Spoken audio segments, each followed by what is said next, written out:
Well, it is truly my honor and privilege to be able to introduce a very important CEO in Japan, President and CEO Masami Iijima. And I think many of you know much about him because his bio is in the program, and for those of you that are in Japan, you know much about him. He has had a storied career at Mitsui Company, having really risen up through the ranks and held virtually every position of importance within Mitsui. And he served many, many positions, including in Africa, because Mitsui, as we know, is truly a well-respected global company. But I'm going to tell you a couple of things that you may not know about him. And I didn't extract these over a glass of wine, by the way, so I'm just going to tell you a couple of things that you might find interesting, as I did. First of all, he is an avid baseball fan, but not only a baseball fan. He had an accomplished career as a baseball athlete, and his family actually wanted him to become a professional baseball player. Well, he didn't quite do that. Luckily for Mitsui, he decided to pursue a career in business after getting his degree at Yokohama University. So he is certainly about all things baseball. But another thing that you may not know about him is he has been instrumental in really helping to shape the mission and vision of Mitsui, and he's going to tell you a little bit about that today. But what I really found interesting about Mitsui is a little bit about some of the things that I looked at on their website, which is this. Under his leadership, Iijima-san has really talked about linking the vision of Mitsui to the Olympics 2020. And I wanted to just quote a piece off of the website, which says that the real aspiration of Mitsui is to be a connector of people, nations, businesses, technology, and to be a company that really embraces a spirit of challenge and innovation. So the last thing I would say to you about him was that with Tomodachi, which we know a lot about, Iijima-san and Mitsui were one of the first corporate partners to really step up and really understand what Tomodachi was about. Because I really think that the connecting vision that Mitsui has is so important to the company. And so when the Tomodachi opportunity came about, the company stepped right up under Iijima-san's leadership and said, because our mission is to really connect and develop people, this is such an important thing for us to really see that the young people of Japan and the US come together, connect, and really, in a sense, become leaders. So I just really want to say he's a true leader, but certainly a great friend of the US-Japan Council. So will you help me in giving a warm aloha and welcome to Iijima-san as he comes to the podium.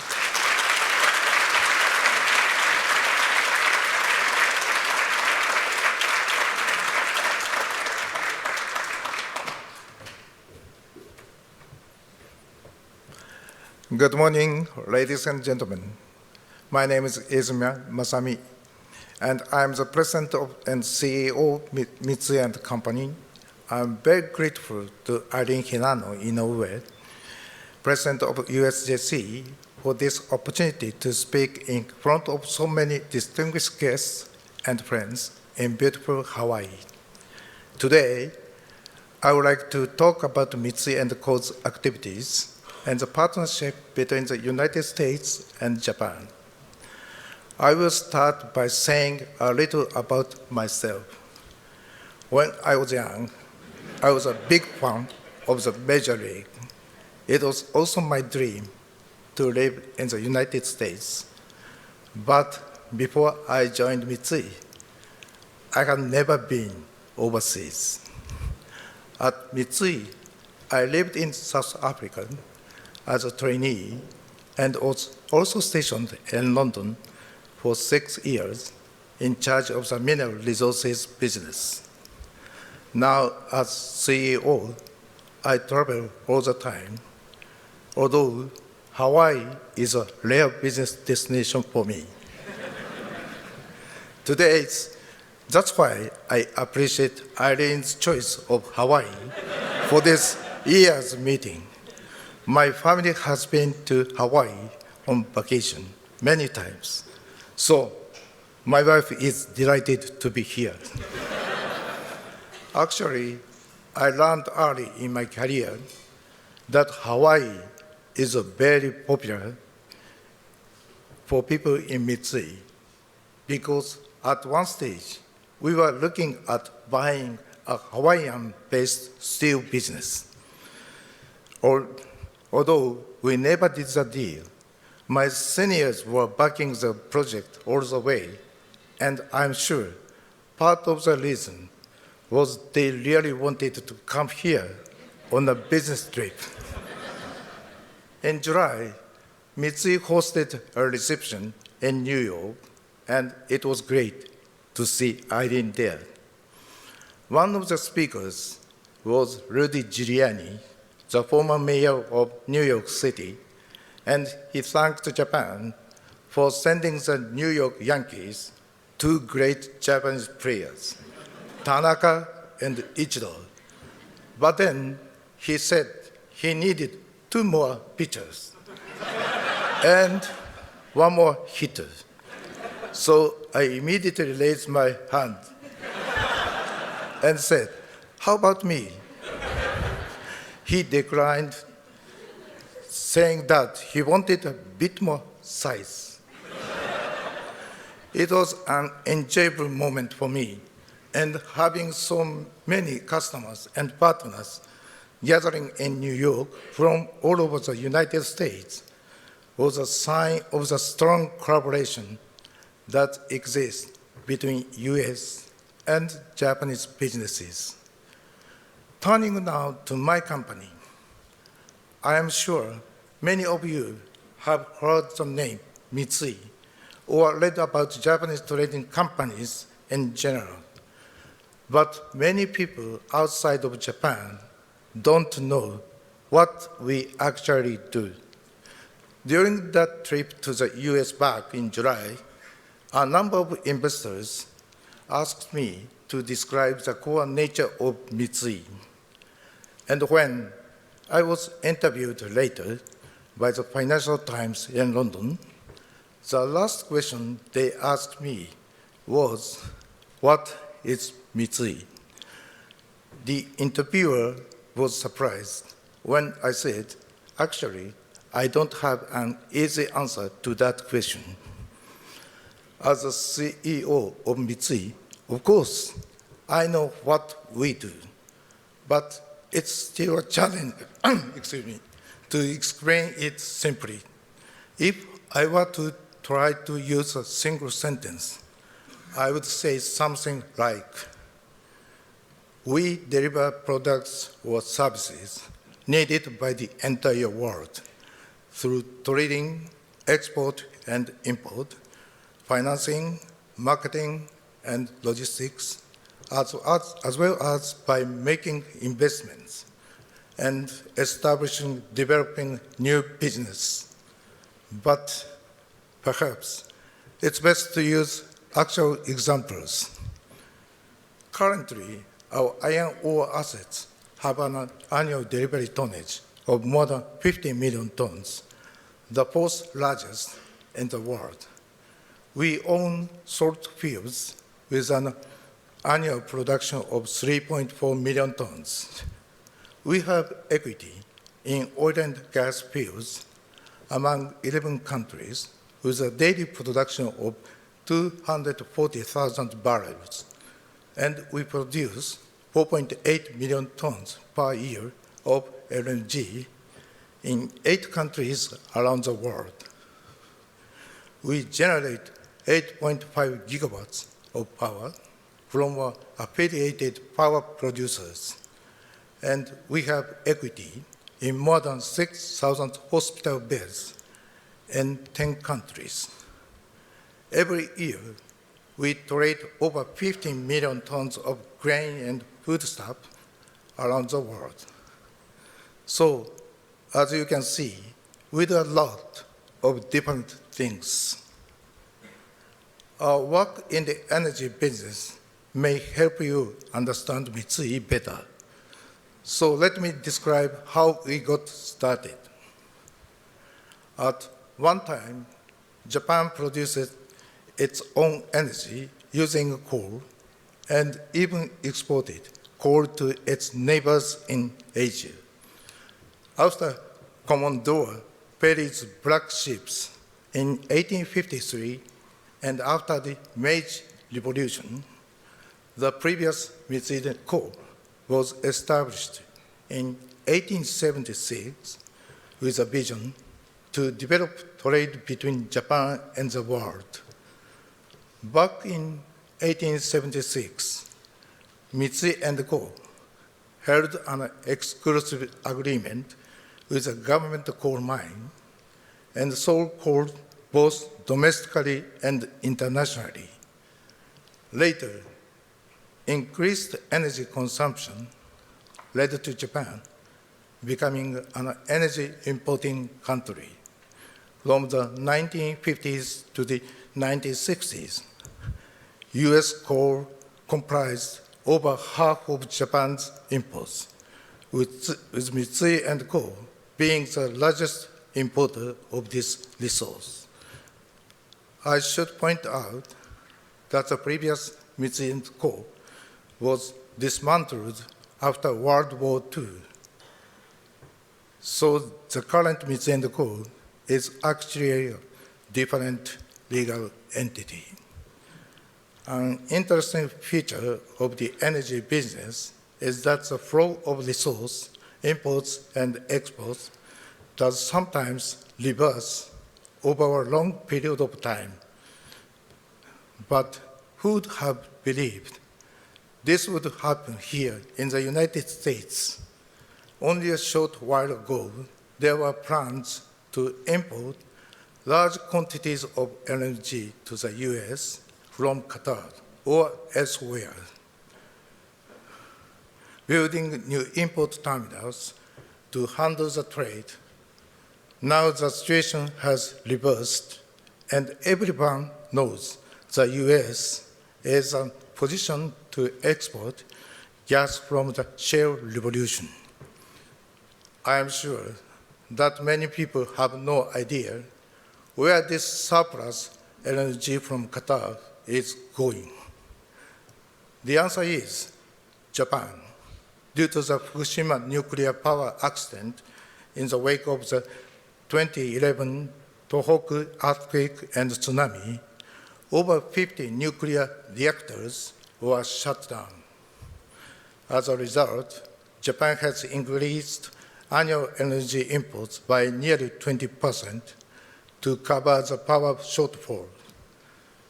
Thanks to the shale revolution, Japan has been able to secure vital gas resources at a critical time for the nation. From small beginnings in Japanese coal nearly 2 centuries ago, Mitsui has become a major player in the energy business. In the US, we are part of the Cameron LNG project based in Louisiana, which is scheduled to start production from 2018. This is an example of the trade reversal I mentioned earlier, because this project will convert an import terminal into an export terminal. The gas from Cameron will be exported to Asia, including Japan, via the Panama Canal, which is being enlarged and will be able to handle large LNG vessels. Mitsui is also part of LNG export projects in Abu Dhabi, Australia, Oman, Qatar, Sakhalin, Indonesia, Equatorial Guinea, and Mozambique.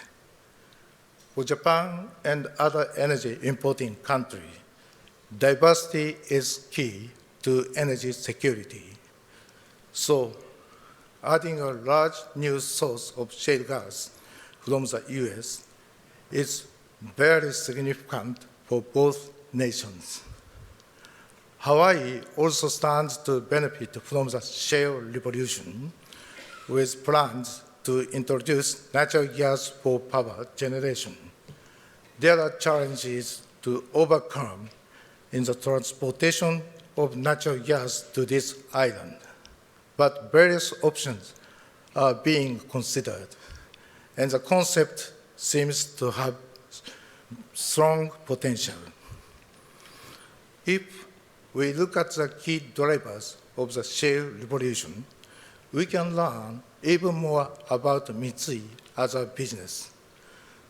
The shale revolution was driven by the introduction of disruptive technology, which suddenly made shale oil and gas price competitive compared to conventional sources. At an early stage of shale revolution, Mitsui was able to acquire competitive shale interests in the U.S., namely in Marcellus Shale in Pennsylvania and Eagle Ford Shale in Texas. Based on our competitive upstream interests, we are also developing and connecting a range of downstream businesses, contributing to the worldwide distribution of competitive commodities. Let me give you some examples. In collaboration with one of the largest pipeline operators in the US and the Mexican state-owned petroleum company, Pemex, we are building and administering a 100-kilometer gas pipeline from Arizona to Sasape on the Mexican border. We also participated in the Astoria Power Project, which uses shale gas to provide power to Manhattan. Even further down the value chain in Texas, we are constructing a world-class methanol plant to be fueled by shale gas as a 50-50 joint venture with Celanese Corporation.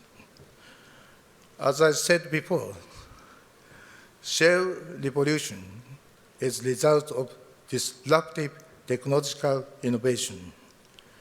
The industrial landscape has changed dramatically as a result, and we are able to use Mitsui's deep understanding of the industrial value chain to develop projects and create value from innovation.